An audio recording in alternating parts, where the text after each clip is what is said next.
السلام علیکم ورحمۃ اللہ وبرکاتہ۔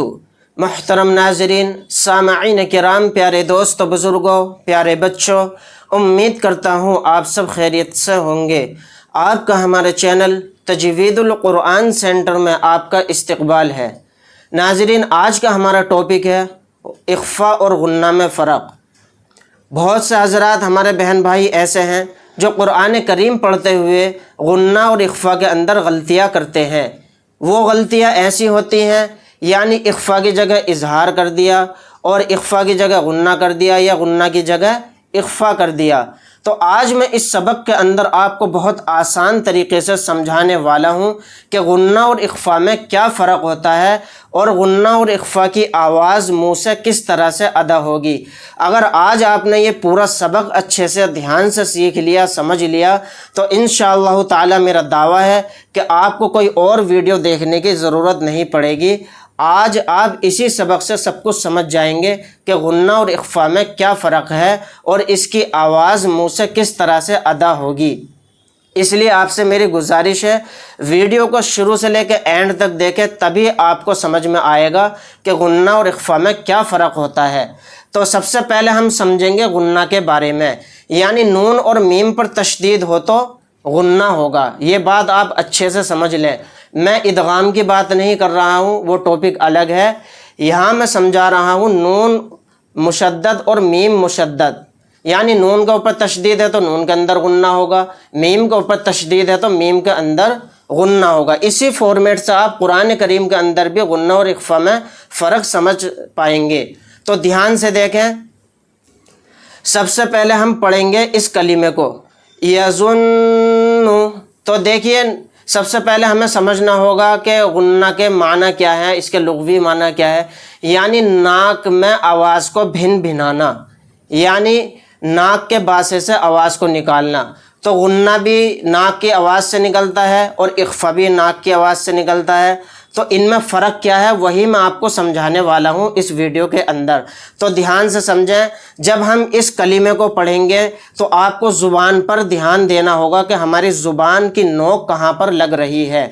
سب سے اہم پوائنٹ یہ ہے کہ آپ کو دیکھنا ہے کہ ہماری زبان کہاں پر ٹچ ہو رہی ہے۔ تو دھیان دیں، میں پڑھ رہا ہوں یظن۔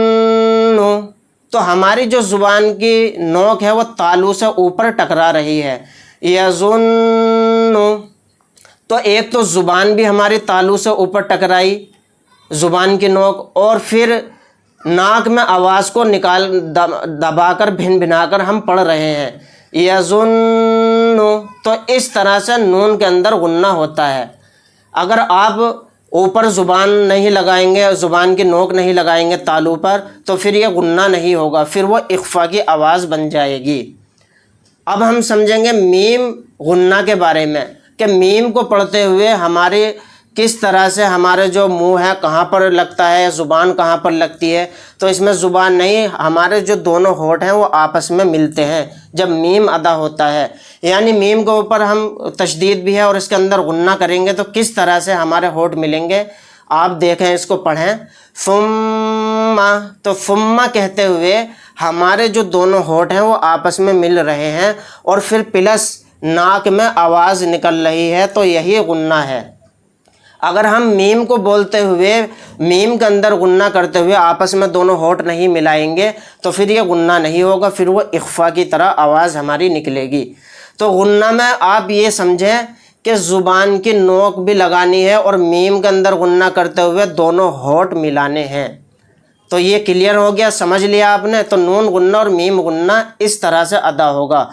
تو ناظرین، اب ہم سمجھتے ہیں اخفاء کے بارے میں۔ تو اب تک ہم نے سمجھا کہ نون غنہ اور میم غنہ میں کس طرح سے ہماری آواز منہ سے ادا ہوگی اور ہماری زبان کہاں پر لگے گی تو غنہ نکلے گا۔ اب ہم سمجھیں گے اخفاء کے بارے میں۔ اخفاء کا تعلق ہے تنوین اور نون ساکن سے۔ تنوین اور نون ساکن کسے کہتے ہیں؟ تنوین کہتے ہیں دو زبر، دو زیر، دو پیش کو، اور نون ساکن کہتے ہیں نون کے اوپر جزم آ جائے یا نون سکون ہو تو وہ نون ساکن کہلاتا ہے۔ تنوین اور نون ساکن کی آواز یکساں ہوتی ہے، ایک جیسی ہوتی ہے۔ اخفا کا قاعدہ ہمیں سمجھنے کے لیے قرآن کریم کے اندر ان 15 حروف کا یاد کرنا بہت ضروری ہے۔ یہ وہ حروف ہیں جس سے ہمیں پتہ لگے گا کہ ہاں اخفا کا قاعدہ ہو رہا ہے۔ تا، ثا، جیم، دال، ذال، زا، سین، شین، صاد، ضاد، طا، ظا، فا، قاف، کاف۔ تو یہ جو 15 حروف ہیں، تنوین اور نون ساکن کے بعد اگر 15 حروف میں سے کوئی حرف آتا ہے تو وہاں پر اخفا کا قاعدہ ہوگا۔ تو اخفا کا قاعدہ ہوگا، یہ تو ہم نے پہچان کر لی۔ کیا ان 15 حروف میں اخفا ہوگا؟ نہیں، تنوین اور نون ساکن کے اندر ہمیں اخفا کرنا ہے۔ ان 15 حروف سے ہمیں یہ پتہ لگے گا کہ ہاں اخفا کا قاعدہ ہو رہا ہے۔ تو چلیے آپ کو میں ان آیتوں کے اندر مشق کر کے سمجھاتا ہوں کس طرح سے اخفا کی پہچان کریں گے اور اخفا کا ساؤنڈ ہمارے منہ سے کس طرح سے ادا ہوگا۔ اب یہاں پر دیکھیے، یہ ایک کلمہ ہے انت، تو نون ساکن کے بعد تا آ گیا۔ تا اخفا کے 15 حروف میں سے ایک حرف ہے، تو یہاں پر اخفا کا قاعدہ ہو رہا ہے۔ کیا ہم تا کے اندر اخفا کریں گے؟ نہیں، ہم کریں گے نون ساکن کے اندر اخفا، نون کی آواز کو ناک میں چھپائیں گے۔ غنّے کے اندر یہ تھا کہ غنّہ کرتے ہوئے نون کی آواز جو نکال رہے تھے ہم غنّہ کے ساتھ، اس کے ساتھ زبان کی نوک بھی تالو کے ساتھ لگانی پڑ رہی تھی، لیکن یہاں پر ایسا نہیں ہے۔ اخفا کے اندر زبان بالکل خاموش پڑی رہے گی، صرف نون کی آواز ناک میں چھپانی ہے۔ زبان کی نوک ہمیں کہیں پر بھی نہیں لگانی ہے، صرف جس طرح سے ہماری زبان ہے اس کو ایسے ہی رہنے دینا ہے۔ زبان کی نوک کہیں پر بھی نہیں لگانی ہے، صرف ناک میں آواز کو ہمیں چھپانا ہے۔ اس طرح سے چھپائیں گے، انت، ان نہیں کہیں گے، یعنی نون کو ظاہر نہیں کرنا ہے۔ اگر نون کو آپ نے ظاہر کر دیا تو پھر اظہار ہو جائے گا، اخفا نہیں ہوگا۔ یہی لوگ غلطیاں قرآن کریم پڑھنے میں کرتے ہیں، نون کو ظاہر کر دیتے ہیں، یعنی اظہار کا قاعدہ اس میں کر دیتے ہیں اخفا کی جگہ۔ تو ایسا نہیں کرنا چاہیے، اس کو سیکھنا چاہیے، اچھے سے سیکھیں اور تجوید کے ساتھ قرآن کریم پڑھیں۔ اب ہم آگے ایک مثال اور سمجھاتا ہوں میں اس کلمے کے اندر، منذر، منذر، تو یہاں پر دیکھیں نون ساکن ہے، نون ساکن کے بعد ذال آ گیا، تو یہاں پر بھی اخفا کا قاعدہ ہو رہا ہے۔ کیا ذال کے اندر اخفا ہوگا؟ نہیں، یہاں پر نون ساکن کے اندر ہمیں اخفا کرنا ہے، یعنی نون کی آواز کو ناک میں چھپانا ہے، ناک کے بانسے میں چھپا کر پڑھنا ہے، یعنی زبان کی نوک ہمیں کہیں پر بھی نہیں ٹچ کرنی ہے۔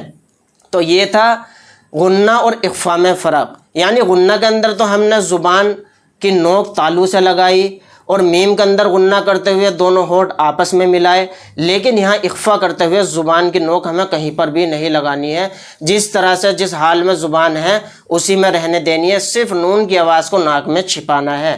منذر، اس طرح سے۔ تو اب نے سمجھا نون ساکن کے بعد اخفا کی پہچان۔ اب ہم سمجھیں گے تنوین کے بعد اخفا کی پہچان۔ تو یہاں پر دیکھیں میم کے اوپر 2 زبر ہیں، 2 زبر کہیں گے تنوین کو۔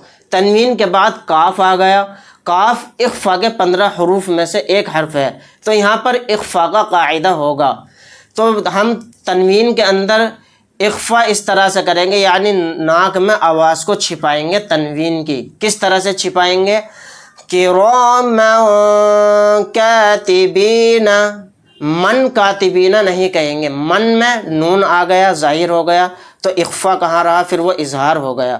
تو من کی آواز کو ہمیں ناک میں چھپانا ہے، کراما کاتبین، اور من کہتے ہوئے جو ہم اس میں اخفا کر رہے ہیں ماں، تو وہاں پر زبان بھی ہماری کہیں پر ٹچ نہیں کرنی ہے، کراما کاتبین۔ تو ناظرین، امید کرتا ہوں آج کا سبق آپ کو بہت اچھے سے سمجھ میں آیا ہوگا۔ یہ میں نے آپ کو بتایا ہے مکمل طریقے سے غنہ اور اخفا کے بارے میں فرق۔ اگر آپ حضرات کو ہماری ویڈیو اچھی لگی ہو تو لائک کریں، شیئر کریں، عزیز اقارب رشتہ داروں میں، دوستوں میں ویڈیو کو شیئر کرنا نہ بھولیں اور ثواب دارین حاصل کریں۔ اگر آپ حضرات ہمارے چینل پر نئے ہیں تو چینل کو سبسکرائب کرنا نہ بھولیں۔ ملتے ہیں نیکسٹ ویڈیو کے اندر۔ اللہ حافظ۔ السلام علیکم ورحمۃ اللہ وبرکاتہ۔